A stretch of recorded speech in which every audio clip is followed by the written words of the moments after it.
Hello, नमस्ते, सत श्री अकाल, आदाब। स्वागत है एक बार फिर से आपका स्ट्रेट ड्राइव क्रिकेट रिव्यू पे।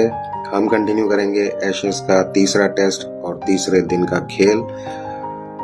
इंग्लैंड ने अपनी इनिंग कंटिन्यू की। कल के स्कोर से आगे 8 विकेट्स डाउन थे इंग्लैंड, और जैसा हमने उम्मीद की थी कि बेन स्टोक्स और जोफ्रा आर्चर अगर कुछ कमाल कर दें तो शायद इंग्लैंड इस मैच में वापस आ सकता है। शुरू के 1 घंटे में लगभग हुआ भी वैसा ही। दोनों ही बैट्समैन ने कमाल का रेजिलियंस दिखाया, कमाल की फाइट दिखाई, और बिना कोई विकेट खोए ऑस्ट्रेलिया की जो लीड थी उसको 100 रन से कम में लेकर आए।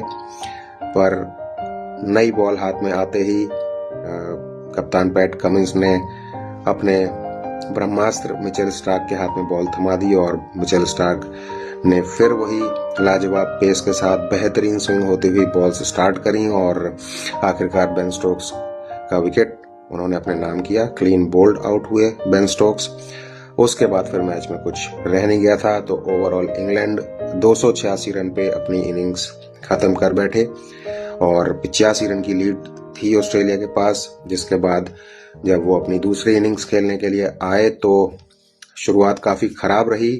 ब्रैडन कार्स जो पहली इनिंग में कुछ खास इम्पैक्ट नहीं डाल पाए थे शुरुआती स्पेल में अपने, इस बार उन्होंने उसमें सुधार किया, और अच्छी बॉलिंग, अच्छी पेस और अच्छी लाइन और लेंथ के साथ उन्होंने बॉलिंग की। अच्छी स्विंग भी उनको मिल रही थी, जिसकी वजह से अपने पहले ही ओवर में उन्होंने जेक वेदरऑल को चलता किया। जल्दी 1 विकेट गिरने के बाद ऐसा लग रहा था कि शायद इंग्लैंड इस मैच में वापसी कर सकता है अगर 1 या 2 विकेट्स क्विक सक्सेशन में निकाल पाते हैं तो। लेकिन मार्नस लाबुशेन के प्लान्स कुछ और ही थे। उन्होंने आके अच्छी डिफेंसिव टेक्निक के साथ बैटिंग की, और एक चांस बना भी था जहां जेमी स्मिथ विकेट कीपर, उनका कैच उन तक कैरी नहीं हुआ बॉल अच्छी तरीके से, तो वो नॉट आउट दिए गए। रिप्ले में बॉल ग्राउंड को टच कर चुका था जेमी स्मिथ के ग्लव्स में आने से पहले। हालांकि कुछ खास महंगे साबित हुए नहीं मार्नस लाबुशेन, लेकिन एक अच्छा उन्होंने छोटा सा पार्टनरशिप बिल्ड किया ट्रेविस हेड के साथ, जिसकी वजह से ऑस्ट्रेलिया ने वो जल्दी विकेट खोने वाले चांस से निकल गई ऑस्ट्रेलिया। हालांकि जब लाबुशेन आउट हुए और उसके बाद बैटिंग करने आए उस्मान ख्वाजा ख्वाजा अच्छे टच में दिख रहे थे। जैसा मैंने बोला था कि पहली इनिंग में ही लग रहा था कि वो अपना टच और अपनी फॉर्म वापस पाते हुए दिख रहे हैं, वैसा ही कुछ था। और अच्छे टच में बैटिंग करते हुए ख्वाजा ने तेजी से रन्स बनाए और अच्छे शॉट्स खेले। अच्छी एक पार्टनरशिप बिल्ड करी ट्रेविस हेड के साथ, और ऑस्ट्रेलिया को किसी भी तरह के खतरे से बाहर निकाला। जब ख्वाजा आउट हुए उसके बाद फिर कैमरन ग्रीन बैटिंग करने आए। हालांकि वो कुछ खास कर नहीं पाए, और 4 विकेट गिर चुके थे ऑस्ट्रेलिया के अराउंड 143 के स्कोर पे जब कैमरन ग्रीन आउट होके गए थे। तब भी एक चांस था इंग्लैंड के पास कि शायद वो मैच में वापसी कर सकते हैं। हालांकि लीड उस टाइम पर 200 रन से ज्यादा की थी ऑस्ट्रेलिया के पास, लेकिन अगर उस टाइम पे इंग्लैंड के बॉलर्स 2 या 3 विकेट्स फटाफट से निकाल पाते तो शायद मैच का नजारा कुछ और होता। लेकिन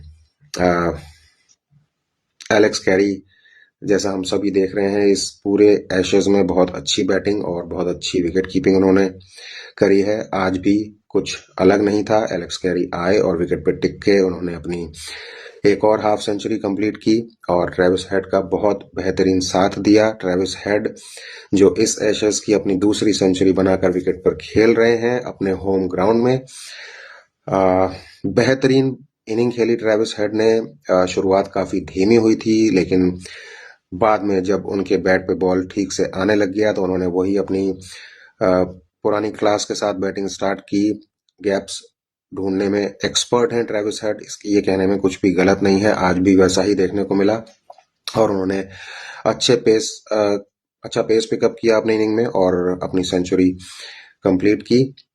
जैसा मैंने बोला, इस एशेज की उनकी दूसरी सेंचुरी, और इस अपने होम ग्राउंड पर उन्होंने अपनी ये सेंचुरी कंप्लीट की, जिसके बाद ऑस्ट्रेलिया अब बहुत ही स्ट्रांग पोजीशन में है।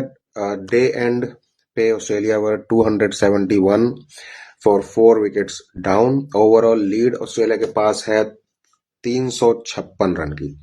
356 runs ahead is where Australia stands right now.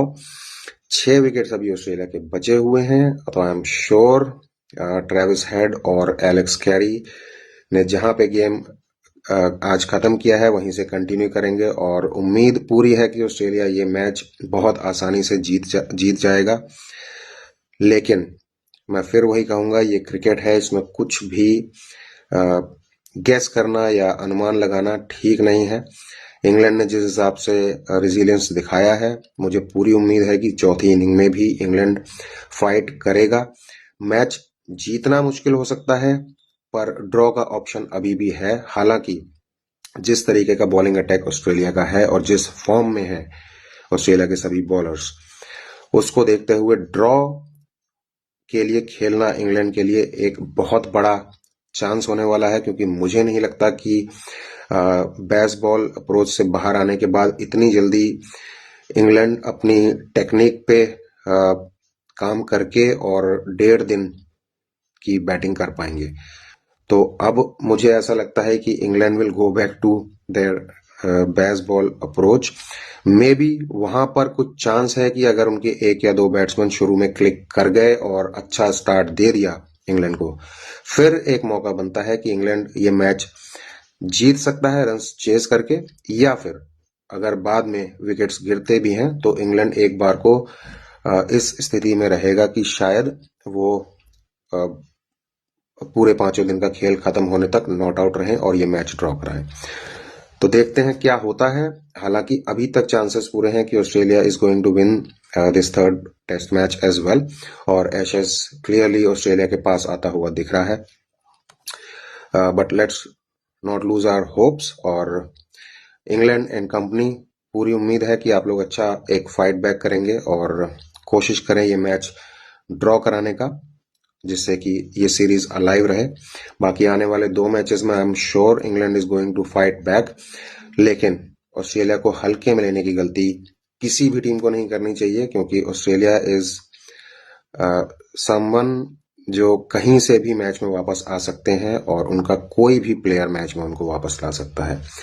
ये शुरू से ऑस्ट्रेलिया की एक खूबी रही है कि वो किसी एक प्लेयर पे डिपेंड नहीं होते हैं, 1 या 2 प्लेयर्स पे डिपेंड नहीं होते हैं। वो 11 के 11 बंदे एज अ यूनिट खेलते हैं और चढ़ के खेलते हैं।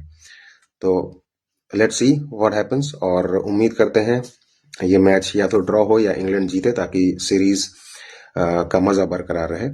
बाकी मिलते हैं आज का दिन खत्म होने के बाद, जो चौथा दिन है इस टेस्ट मैच का, और मुझे पूरी उम्मीद है कि लगभग आधा दिन ऑस्ट्रेलिया आज बैटिंग करेगा और may be more than 500 runs का एक टारगेट इंग्लैंड को सेट करने के बाद ऑस्ट्रेलिया अपनी इनिंग्स डिक्लेयर कर दे। तो बने रहिए मेरे साथ, रिव्यू करेंगे आज का दिन भी, और उम्मीद करते हैं कि आने वाले मैचेस में भी अच्छा क्रिकेट देखने को मिले, और साथ के साथ रिव्यूज भी हम देते रहेंगे। तो thank you so much for staying with me. Please stay connected. Please share, like, and subscribe if possible. Stay blessed. Bye bye.